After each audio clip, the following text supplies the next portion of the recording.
live section. Welcome to the OBICHI'S. I think in a different life, I've tried to explain the meaning of the name Obichi. That's how it is pronounced, Obichi, Obichi. Not some people call me Obichi, some people call Obichi, but the right way to pronounce it, according to my own mother tongue, is Obichi, which is the heart of God. The heart of God. So, you know, I have this conversation I've been meaning to have with some persons who are quite, who I will regard to be, or who I will see to be overly religious. There's this conversation I've been meaning to have with any one of them. A conversation that will hinge on alcohol intake. You see, um, when I looked into the document written by Dele Ogun, there's this book by Dele Ogun, A Slave Ship Called Jesus. Yeah, the author is Dele Ogun. Dele Ogun made it categorically clear in that book that alcohol of high percentage was among the things the colonial masters used to influence the warrant chiefs, the elders, and those that were at the helm of affairs when they, you know, let me use the word conquered our people. Now, you discover that some kings or chiefs that will say no to, yeah, you discover that some kings, some kings, when they are sober, they will say no to any conversation regarding putting their children on sales for slavery. Now, when they are sober, they reject this kind of, conversations from the colonial masters. But when the colonial masters understood the power of alcohol, you know what I mean now? Alcohol. When the colonial masters understood the power of alcohol, they introduced it to some of these warrant chiefs. They introduced it to some of these kings. Now, look at what they were doing. This is I'm reporting according to Dele Ogun, the author of the book titled "The Slave Ship Called Jesus." So look at what the colonial masters did. They will introduce alcohol of high percentage, like an alcohol of 82%. When they give it to an elderly king or warrant chief and they take it, the intoxication kicks in, excitement, things like that. Now, these people will begin to, accept maybe either arms or anything of value that they do not have. They start to accept it from them, while in return, they transact with young, able bodied men to go for slavery in the Western community. Now, what is the conversation? The power of alcohol. The power of alcohol. When a warrant chief of 65 to 70 years old takes an alcohol of 8 something percent, you can understand the intoxication he will go through and the kind of choices and decisions he will be making. They will be preposterous. They will be ridiculous. Organa touching. The things they will accept at that point in time will be very, very funny. Now, this is what was done to them. So at this point, I want us to talk about the power of alcohol. Saib Kokmaz, hello, how are you doing? Welcome on board. Welcome to my life. I appreciate you, my brother, my sister. I appreciate you. Hi, Sabel Kokmaz. Welcome to my life. Bugs 132, welcome. Please, you can always engage me. You can ask me any question. You can get into this conversation. I'm actually discussing a concept, the power of alcohol, how it can, be of a good manipulator or of a bad manipulator, right? How it can lead you into making ridiculous choices and how you can stay out of it things like that, or like how you can manage it, how you can, be in charge, like how it will not be the one, cutting the making the decisions. If you get intoxicated, you might be thinking you're the one making decisions, but without knowing that you are not the one making the decision. But by reason of the things you have taken, right now, decision starts flying. And many of them, you might not be standing in the right principles while making this decision. So alcohol has power. It does. It does. Sometimes we loosely interpret things like that as spirit. You want to take something alcoholic, maybe in the gin category, in the whiskey category, it's like taking a spirit, right? Taking a spirit. Now, spirit is something you cannot, phantom, you cannot handle, you cannot understand its mode of operation. So when you take it in, things begin to happen in your psyche, in your mindset. Hello, Aulia, Anesia. Welcome to my life. Did I just say? Did you just say bad? I'm not bad. What do I'm not bad. No, not not bad. Hello. Okay, back to the point. Alcohol is powerful.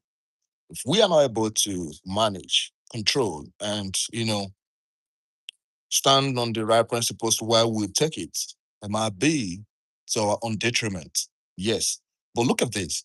It's something that's actually come to stay. Yeah, I mean, look at I will cite a very relatable reference now.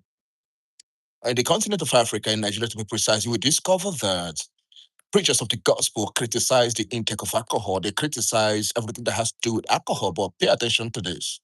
Many of those people in the deacon board, many of the people that are at the structural level when it comes to these churches, are either stakeholders, are either brewery owners, warehouse owners, transporters that move the drinks around the country, those that rent warehouse for the drink to be, distributed within the community, those that are into all manner of attachment that has to do with the production, the brewing of alcohol, the distribution of alcohol, the marketing of alcohol, all of these people in your church setting where you stand very strong to criticize the intake of alcohol. You discover that it's as if we are trying to solve a problem from the symptoms, not the root cause. And any problem we're trying to solve from the symptoms and not the root cause, I mean, we are making a fool of ourselves. If you disagree with me, you can say it in the comment section.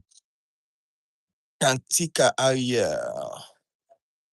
Hi, how are you doing? Welcome to my live. Welcome to my live. Welcome to my live. So, guys, I think I have to pin what I am talking about somewhere so that anyone can engage in the conversation because I actually want to hear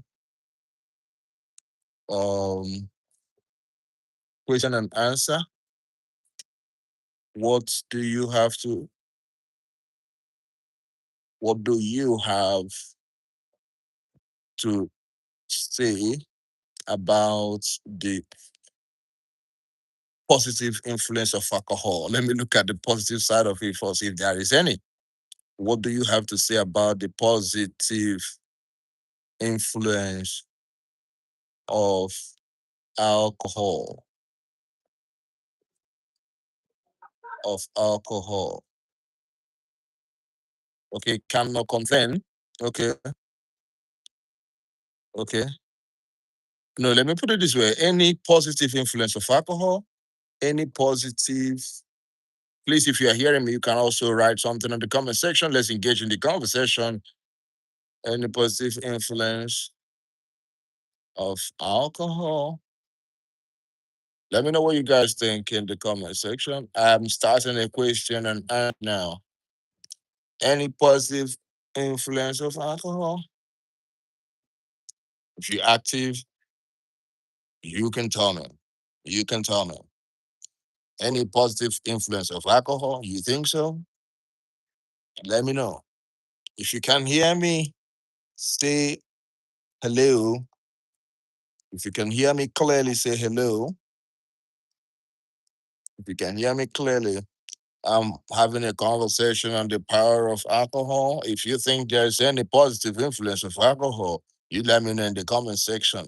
Alcohol is a very big industry. It's a very, very big industry. The distribution, the circulation of alcohol, the brewing of anything that has to do with alcoholic drinks is something that is quite, complex. It's something, it's an industry that is quite big, very, very big. So it's not an industry will just sweep off the carpet and make it look as if it has no role to play in the industry. It has no role to play in the society. It does. It has influenced a lot of people positively. It's also influenced a lot of people negatively. Now, I am arguing strongly that there is a positive influence of alcohol. Yes, there is, but we need to understand that what matters here now is the abuse of alcohol.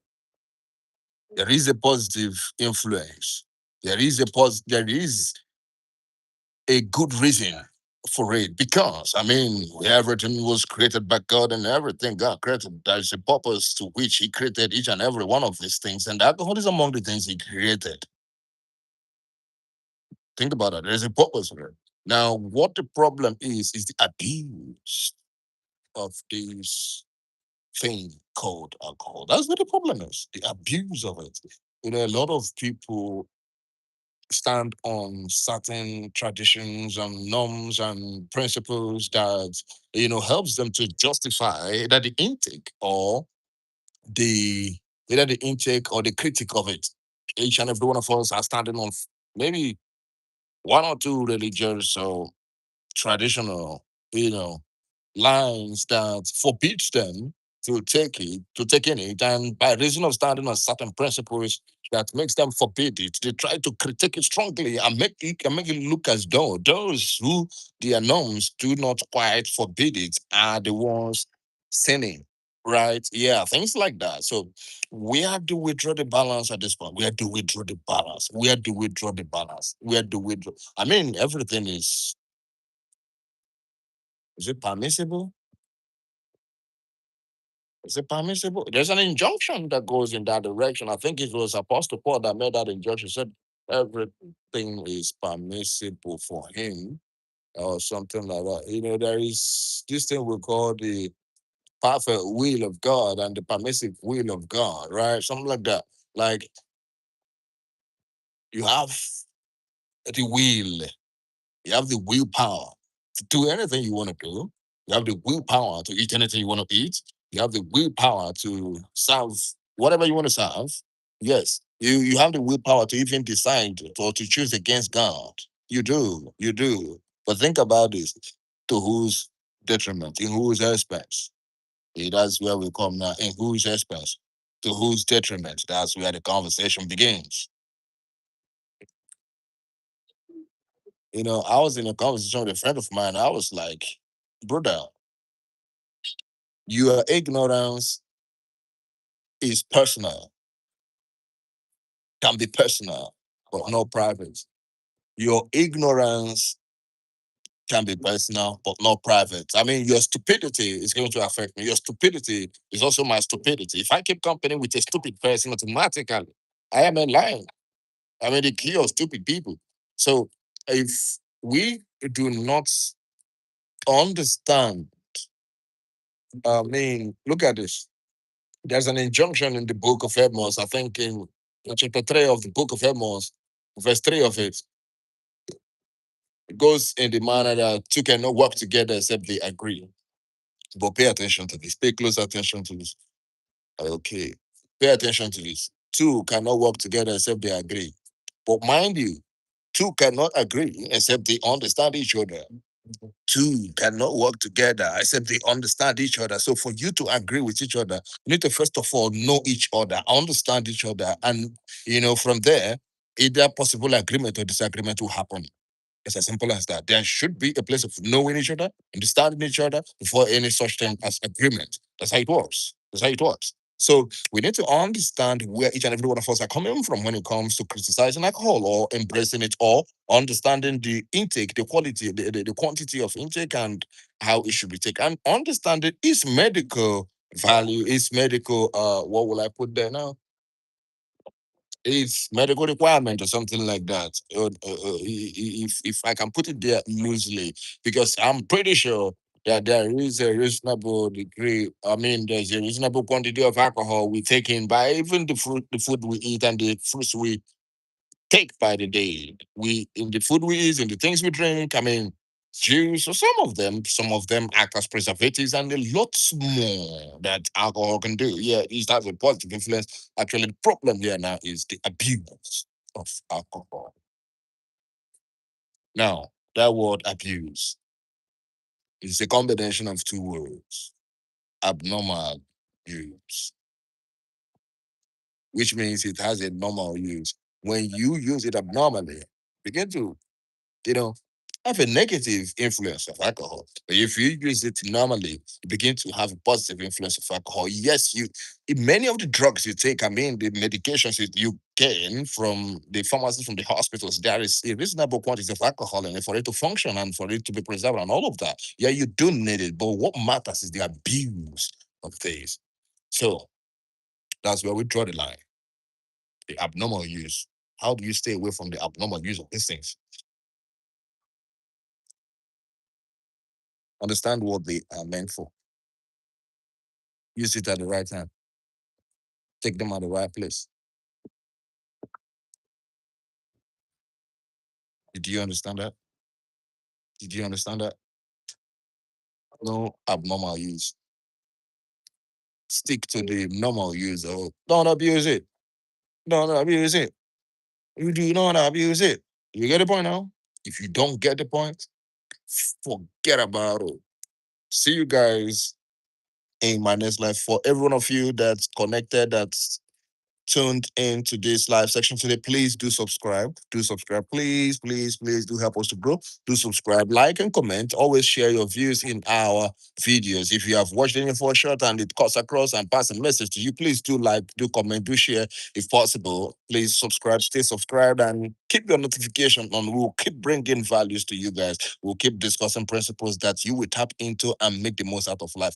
It is our agenda to make sure that every person we make contact with, we will influence this person positively in the manner that you tap into your gift set and unleash your latent potentials here on earth. It is our passion that you unleash your latent potentials here on earth. We're not here, we're not joking, we're not playing. You get the point now? If you don't get it, forget about it. See you in my next life. Love you guys. Love you guys plenty. I won't be here if you're not there. You get the message? Love you guys.